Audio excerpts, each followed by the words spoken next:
Everyone, and welcome to another episode of OneMicNite, the podcast that brings you stories of artists and people on their journey, helping to guide, answer questions, and motivate you in life and the business. It's here. It's 2023 holidays, and this is OneMicNite Talk. And it would be amiss if I didn't bring my special co-host here. You already know him. He's award-winning licensed clinical psychotherapist and author of the book, The Mental Health Pandemic. It's Shane Tull here to help us today. Welcome in. How you doing there? How are you? Welcome. It's good to be here. Happy holidays. Happy holidays to you too. It's here. It really is here. Yeah. It seems like the year just kind of flew by very quickly. So from 2020 to now, just seems like a blur. A blur. A real blur. Really hurts. Yeah, we're here. So we must be grateful for that. Absolutely. Well, I want to talk about a couple of things in this episode of OneMicNite Talk, and it has to do with the pressures of the holiday and how we can all survive and how we can all deal with those type of things. So as we stand today, we're one day past Black Friday, which we all know as the biggest shopping day, of the year that follows Thanksgiving. A lot of pressure that comes along with that. What do you make of it? What do you think it is? I call it the day that regular folks lose their mind. In many ways, yeah. In many ways, and it's interesting because we think of Black Friday as an American thing. I'm in Guyana right now, and they had Black Friday here.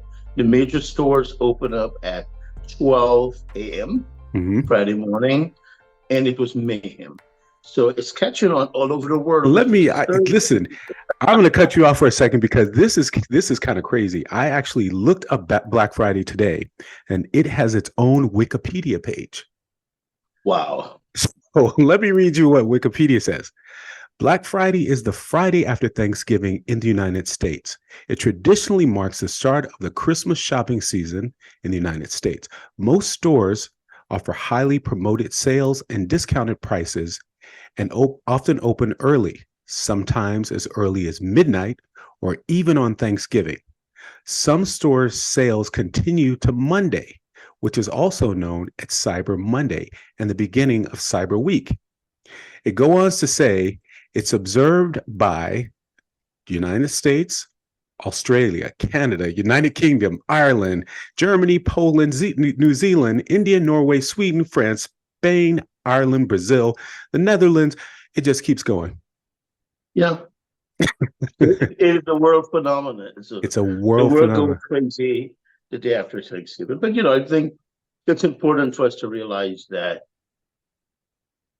it's been a rough year. It's been a lot going on. So maybe people are using this retail therapy as a way of coping with the anxieties of the holiday and to mask their loneliness or their fears or whatever it is that they're experiencing. So human beings will react differently, and they will react and do the things they need to do to take care of themselves. So we're not going to psychoanalyze them. We're just going to say, hey, it's part of the process. It's part of the Christmas holiday. But I just don't want to get lost in the commercial part of this. This is a holiday of peace and love and tranquility and goodwill. And I think as we speak, the hostage negotiation in Israel is happening. Their second batch of folks have left. They're in Egypt going to this Israeli border. So, and that's what I think we really need to place our emphasis on, that in spite of it all, that love wins and we need goodwill. And what a better time of the year to have goodwill, well, on the Christian calendar, of course. But really, I really want us to urge ourselves to be kinder and gentler, not only with ourselves, but with each other. You just said the key word, kind. Yeah. Kind means giving. Yes. Giving of oneself, giving of service, giving of love, giving of time. It's all those things. And that's exactly. And there's so many things we can do. I mean, if we're lonely and be of service, go to at church on Christmas Day and help in the food pantry or help serve food or do something where you find joy and you're not sitting at home alone brooding, when there are things that you can do could really bring happiness to other people and also gives us that sense of fulfillment that we have participated in this thing we call humanity, and we're able to be kind and give towards other in terms, and we will receive that gratitude that we all need and grace that we all need. Absolutely right. I want to talk a little bit about exactly what it is, depression, and what people might be experiencing during this time.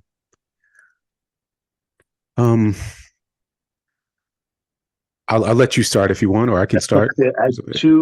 I do think that there's seasonal depression when the weather changes, the climate changes, that's it. But there's also holiday depression. A lot of our stuff comes up during the holiday. Your divorce, your broken marriage, loss of someone. This may be the first Christmas you are going to be without someone you care about, that either that's no longer in your life or that person has transitioned. And those things are hard to deal with, but I'm encouraging people to reach out. And if you know someone that in that situation, reach out to them and say, listen, I'm available. Maybe you would want to come to my house for Christmas, or if you just want to meet out for coffee and just let's have a talk or walk or whatever you want to do. But just send a communication to them. Let them know, I'm thinking of you, I'm here for you, and how can I show up for you? And it's important we ask that.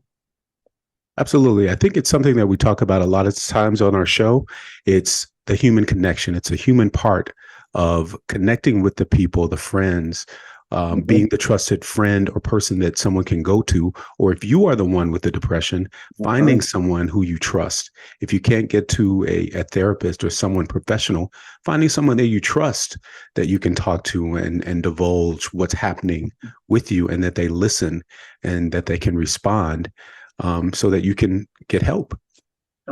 Yes, and that's important. If you are experiencing any bout of depression or anxiety or loneliness, reach out to someone. Reach out to someone, talk to someone. There are online forums that you can join, and where there's community. And so we have support all around us. We must be bold enough to accept the support and reach out and get the support we need, because it's not like it's not there, it's there. We just have to challenge ourselves to reach out and get it, and also be receptive when someone reaches out to you, because I may know you're going through something. I don't want to be intrusive, but I want you to know I'm thinking of you and I'm here for you. So you need to let me know. Like I always tell my friends on people I care about, let me know how you need me to show up for you. Right.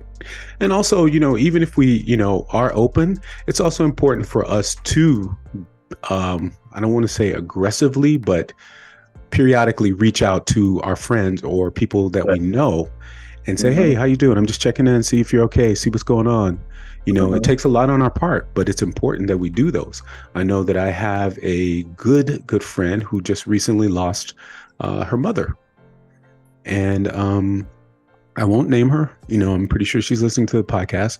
I want her to know that I love her. And I reach out. I continue to reach out. It's not just the day that you find out. It's also following up, seeing if they need something, seeing if they just want to talk, finding out what the person needs in their life, because what someone needs is different. Maybe they don't want to talk about it, but you just, I don't know, bring up some fun time memories, give them a laugh. Yes. So it's all an individual situation, as to what we can do, but it's important that we do it, that we make that connection. And it's important that we communicate very clearly to that person, I'm holding space for you. Right. However you want to use that space and that time, let me know, because I may want to invite you over to my house for Christmas, but that might be too much. So instead of you coming over, maybe I can send a plate over to you. Right. Because as we mentioned before, that also is an added stress level for the person. Maybe they don't want to be in a large group of people.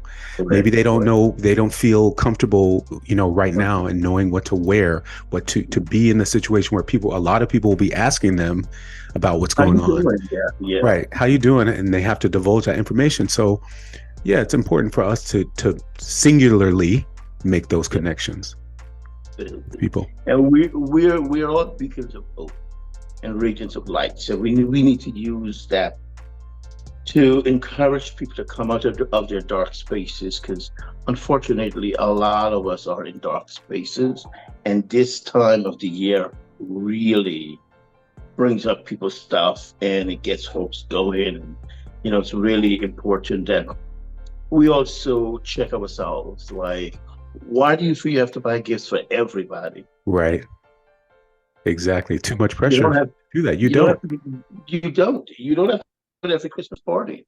You don't have to go to every event. You pick the ones you want to go to, and know it's okay. You don't want at the end of the season you're exhausted or you're broke. Neither of which are very are Right. happy experiences. So pace Exactly. yourself. Pace yourself. And that again will I bring on want more stress for you because you spent Thank all you. your money and now you can't pay your bills. Crazy. Don't do it. Right. Don't do it. What people do. I do want to say that the American Psychological Association said that about 38% of the people felt stress increase during this time. Huh? The National Alliance of Mental Illness, which is also NAMI, said that 64% of the people who already have some sort of mental illness increases during the holidays. That's a lot of people. That's a Yes. lot of people. Yes. That's a lot of families struggling with folks that have mental health issues. And through my clinical experience, I've learned that for some families, that as the holiday comes along, they decrease the dose of medication that they Mm, give to the family member, as and they decompensate and they have to go in the hospital. So they want this person to be in the hospital, so they wouldn't go off and mess up the whole Thanksgiving or the whole Christmas for other members of the family. So there are also there are also programs now that hospitals and mental health spaces will host that person for a few days so the family gets a break. Because dealing with the mental challenges of one person in the family, it's overwhelming. It is brutal to the family. It's unfair to the kids that don't get the attention they need and the support, and the exhausted parents and the resentment. So we all have to come up with ways. How do we support each other as we coexist, dealing with this person in this space where we can't just throw them out? Well, what are things that you can do to safeguard yourself and not make it too anxiety provoking? Maybe the lights we put up might be jarring for the person dealing with a mental health issue.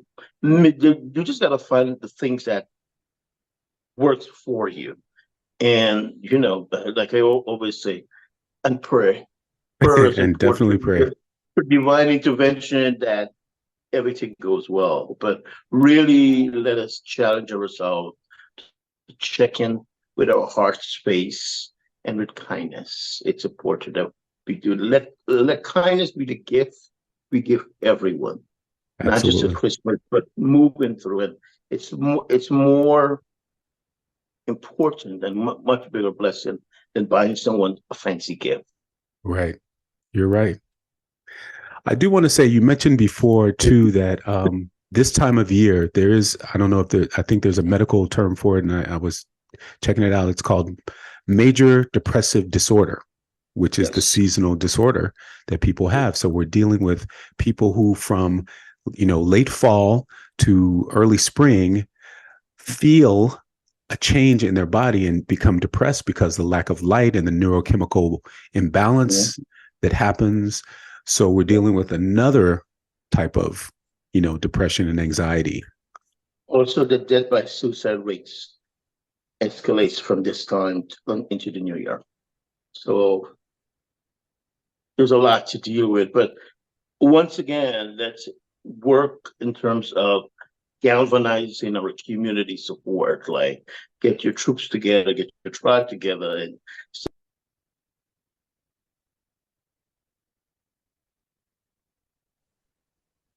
this process. Sorry. Sorry, go ahead. They have to get through the process, but really find little ways to take care of yourselves and take care of the people that love you, and just be kind and gracious, but you don't have to overextend yourself because it's the holiday. Right.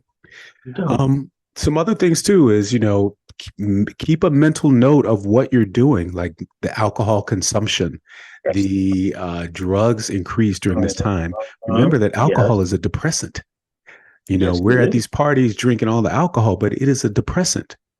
So we need to make sure that we're watching what we drink, watching what we consume food-wise, getting enough rest, taking some time off, and continuing our activities such as exercising, a little walk in nature, some fresh air, a few minutes alone, to keep our balance during this time, because we're thrown in such a position where like we said, we have to go to these functions and we have to wear the right clothes. We have to be around people we're not comfortable with or we haven't seen in a long time. And it's so much added pressure that it makes us, delirious. And we have to be very conscious about that. And, if you consider members of like the LGBTQ community that is going home for Christmas, and that could be an extremely brutal, abusive period. Sure. Like you want to be with your family, but they're asking you all these questions: why you're not married, or why this and that, and that is burdensome. And Very. for a lot of my patients, I was like, you don't have to go home. If you're going to go home for Christmas and be stressed out, maybe you need to go with a friend or go on a trip somewhere. So that's a way for us to take care of ourselves as well. So it's important that we do that. We are aware of seasonal depression. We're aware of the holiday blues and the stress. So now that we know what these things are, let's get the support we need to marshal our way through them, and without ending up in the hospital, because anxiety can really take over and do a number on us. So we really want to be kinder and gentler and be honest with ourselves and ask for the help we need, and understand that no is a complete sentence. Right. No, I can't. No, I can't come to the party. Absolutely. No, I'm not buying another dress or another gift for us. No, just holiday. I want to be cool. I want to be chill. And who's not with that program is okay. Right. You've got that right. And and no in not having to go to these functions if we don't want to, or limit the amount of time we go to the functions. How about that? Yeah. Make your exit. You're out. Go spend an hour. Can't say you didn't show up, but in an hour, get out of there, keep it moving, go back home and look at Christmas movies. They always uplift us. Okay. So those are the things that we really should be concentrating on. And just, if you have broken relationships, try to work with them. Try to work in them, but it takes two. But you could always put out the olive branch and say, hey, how can we rectify this situation? It may be a miscommunication. We don't know what it is, but until you get one-on-one with that person and sort it out, it's going to be, you don't know. So be bold, be audacious, and say, hey, we need to talk. Right. Let's Otherwise, you will be carrying that burden. Yeah. Thank you. Right. Thank you. You don't need another burden to carry. Okay. And on a happy note, we do want to say have a happy holiday. Hopefully people will take this advice. And if you do need to reach someone, I don't know if Shane Mark Tull is able to help you, but we definitely will have some information down in the episode notes, phone numbers you can call, and websites that you should refer to help you have a better, healthy, happy holiday. Also, I got to ask you, how's the new book coming along? We're waiting for it. Yes, it's coming along. It's in its editing phase. I'm taking a few days in Guyana to just sit out in the sun by the beach and unwind, and I'll be back early next month. And I'm being gentle to myself. That's right. it's a challenge. It really is. So when I tell people be gentle to themselves, I'm also speaking to me, because there's so much going on so quickly that you really have to put yourself together. Like, okay, I need to break. I need to calm down, give myself some grace. Right. We tend to think that we have to meet Absolutely. these benchmarks, and we don't have to meet most of them. We just impose those stringent things on ourselves. All you have to do is be cool, relax, find a pace, stay with that. But happy holidays to all. May all your dreams become a Christmas reality. And please remember to be gentle to yourself, kind to each other. Let kindness be the thing that you offer first to this season. Thank you, and have a great, safe holiday season. Everybody, thank you to Shane Mark Tull. You know him, the licensed clinical psychotherapist. New book coming. It's on the way. Being gentle to himself. As I tell you to be gentle to yourself as well, I'm going to do it to myself as well. Thank you guys all for joining us for OneMicNite Talk. You can find the show at OneMicNite, OneMicNite. My name is Marcos Luis. Slide on into the DM. You already know. MarcosLuis. We'll be back. The show is still here. Thank you guys all for joining us. OneMicNite Talk. Bye-bye. Bye.